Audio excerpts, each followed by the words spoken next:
Hello, my name is Andrew Hennessey and welcome to the Stargate Edinburgh Tours Gorebridge UFO Hotspot update. So you say to yourself, why oh why have we never heard of Gorebridge UFO Hotspot?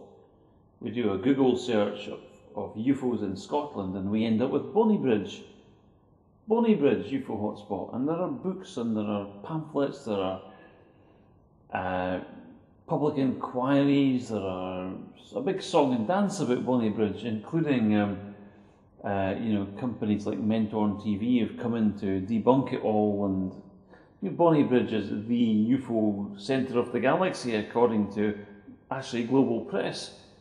The thing is that Gorebridge probably became less active as a UFO hotspot many years ago, round about the time that the local incinerator plant closed, because it had been polluting newborn calves and babies. So this is a big court case actually. Nobody actually proved anything in court, though the farmers were claiming that their cattle were deformed. However, it was found in court that the dioxin produced by the incinerator plant had no effect on their cattle whatsoever. But maybe the aliens thought that there were dioxins in the air or something. It was all very strange it kind of declined as a UFO hotspot many years ago after the closure of that plant. But anyway, if you go Googling UFOs in Scotland, you'll never find Gorebridge in a million years if you just go UFO Scotland. I mean, it'll be page 25 before you get a mention of Gorebridge. And try finding me on Google as well. If you went to UFO Scotland, how many hundreds of pages would you trawl before you ever found Andrew Hennessey mentioned? Which is strange because they've been posting very important stuff about this for years. One of the most important bits of footage I have on YouTube was given to me by John Gillies, Jackie Gillies, the UFO cameraman based at Gorebridge. And what he's actually been filming was proof of human interaction with extraterrestrial presence.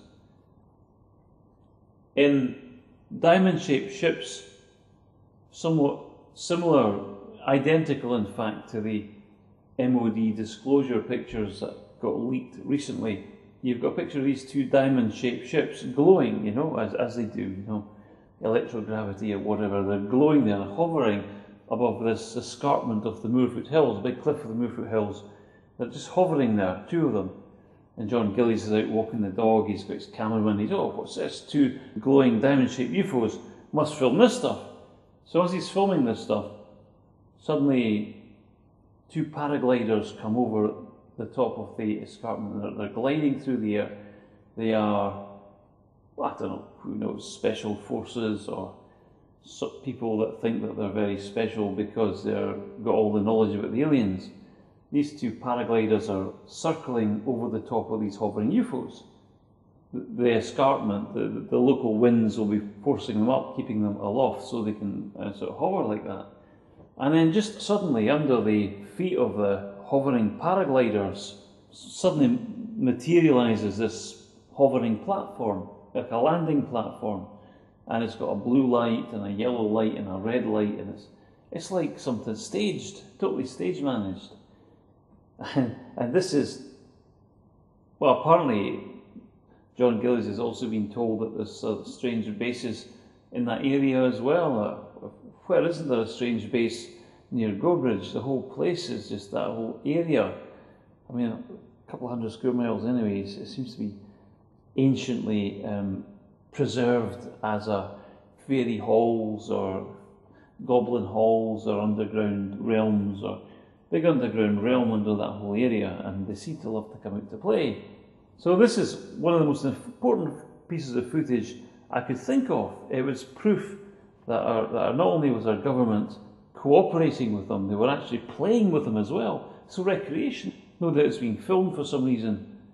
For what reason, I don't know, because I don't think these creatures that they're interacting with, A, really like recreational television, and B, I don't think these are real ships at all. But it's just my opinion that they're kind of weird, diced up holograms that are just manifested to make it look real for the people that they're trying to get a hold of, abduct, etc. So I have strong reservations about what we are seeing that's passing itself off as UFOs.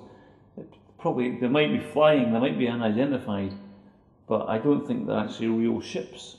I don't think they go anywhere.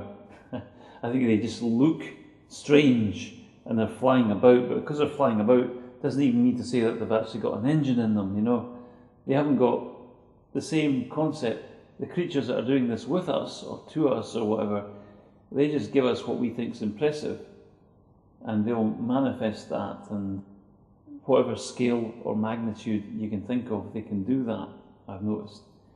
So anyway, this is the most incredibly important UFO footage you could possibly imagine. It's been on my Google Outshore for 7 years. It's only got about a couple hundred hits. The actual Google thing has been clicked on actually about 300 or 400 times. I can't remember exactly, but it's not a lot. It should be like 7 million hits on this. It's so important. It should be in every UFO conference in the United Kingdom. What do they have instead? They have, you know, there's nothing wrong with Navajo Indians going on about skinwalkers. You know, Edinburgh Alien Conference or whatever it is, Edinburgh Paranormal Conference. It's okay to feature more stories about Roswell and Gorebridge and stuff like that, but the stuff going on at Gorebridge is in your face, real, and extremely important stuff. And yet it never gets featured anywhere. Which brings me to the more up-to-date story. This was 7 years ago, the paragliders, 7 years ago. And this kind of phenomenon, this event of some paragliding club landing and hovering amongst alien spaceships in that neck of the woods, that happens quite a lot apparently. I mean, it's also been seen by this guy called Jazz. I think he's seen this around Galashiels area as well. So there's this stuff. Definitely the special forces, special ops are out to play with the aliens. I don't know what they think they're getting themselves into, but anyway, they're having fun by the looks of it. Is this going on Sky Sports or Galactic Satanta Channel? Who knows? Anyway, that was 7 years ago, but very recently, in fact, a couple of weeks ago, I've been telling this story about the local fields around the Gorebridge and Carrington area, and locals will tell you who stay in the cottages there that the fields light up at night. And I think John Gillies has actually got some older footage of this silver dome taking off, you know, spectacular looking, very B-movie, quite clear glowing silver dome taking off from those fields. Now I've been around to those fields, I've got pictures of all sorts of strange stuff parked up in those fields, generators, little surveillance UAVs, and some moderately sized craft parked here, some very strange looking devices, you know, parked about these fields. It maybe keeps the fields invisible or cloaked, or maybe they're cloaking devices. Not really sure what the nature of the machinery is. There seems to be a lot of it. It's very strange as well. The site of the Dalhousie Castle abduction, big ship, that was in 2007. That was a few years ago now. But I mean, like, just like 2015. We're talking about now, we're talking about this year, in 2015, you're looking September 12th, something like that, you're looking at the fields lighting up all around the Carrington area. It was a low mist that night, and then the actual lights from the fields lit up all the mist from the underside, so that's how you know the lights are local to the fields, you see. So this is all been filmed by John Gillies. It's all on film, it's a matter of record. And then suddenly what you see is this ghost-like oblong or rectangular ship rise up out of the field, out the centre of one of those big fields. This huge thing, container. It's like being at a Freightliner terminal, train spotting or whatever. These are like big containers coming up. Certainly by human standards it is. Probably quite a very small consignment in terms of this particular probably not the biggest thing they've ever taken up through the Earth's crust, but certainly you can see it coming up through the field and then gliding sideways, and it'll be gliding through the local trees and boundary trees of the fields and all that, and then it just takes off, and it comes up through the hard bedrock, presumably from this old mining area So there are underground caverns, natural underground caverns from the shale and the limestone underneath, but there are also old coal mines, and it's just the whole area's actually got quite an interesting history of land use and non-human land use as well. We're talking about fairy caverns and fairy kingdoms and things like that. Anyway, the fairies are very high-tech. Fairies are wearing silver spacesuits these days, and up from the middle of the field comes this huge big thing, and then followed a couple of minutes later by something even bigger than that one. Another, it's a oblong, kind of cubical, rectangular sort of a thing, kind of black. It comes up through the field.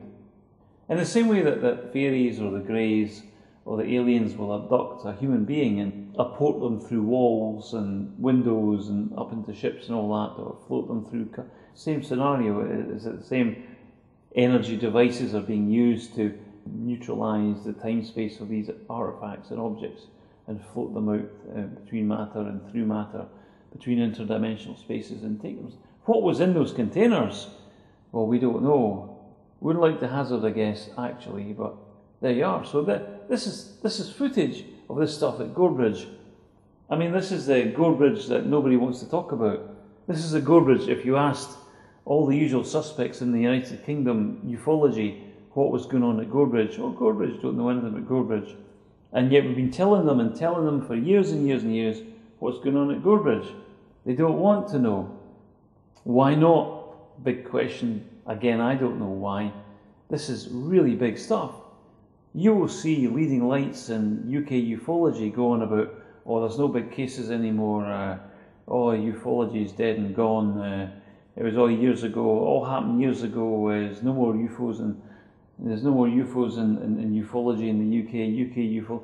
The reason why UK ufology is dead, and we're importing 65 years old stories about Roswell, and the reason why we're not focused on footage of UFOs and pictures of aliens and multiple witnesses, multiple stories, has to be something other than it isn't relevant, or it's just one, like maybe they think, oh, it's just Hennessey, he's making this stuff up. No. Oh, it's just Gillies, he's making this stuff up as well. No.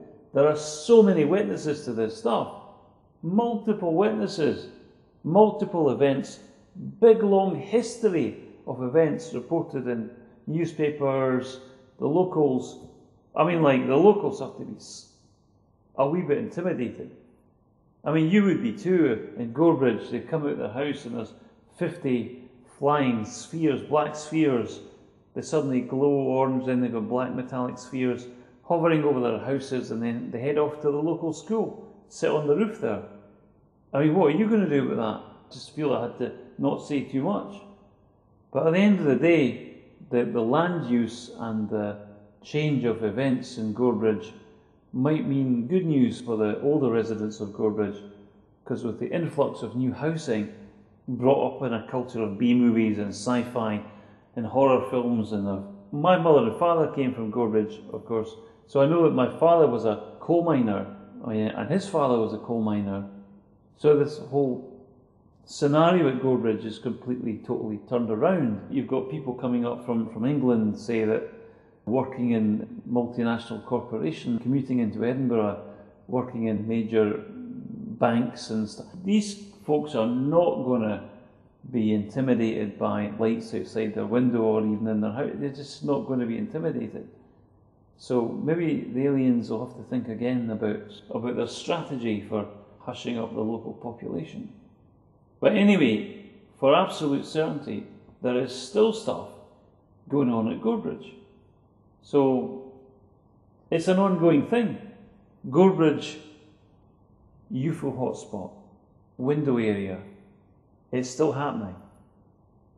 And you've not heard about it. Well, I mean, if you look at the number of hits, the number of counter registrations that take place for my Google videos or my YouTube videos, you'll be lucky if you can see, what, 30, 40 maybe And I've noticed that some of the counters go backwards as well, so what can I say? There you are. Get it on, come on down, check it all out. Gorebridge UFO Hotspot.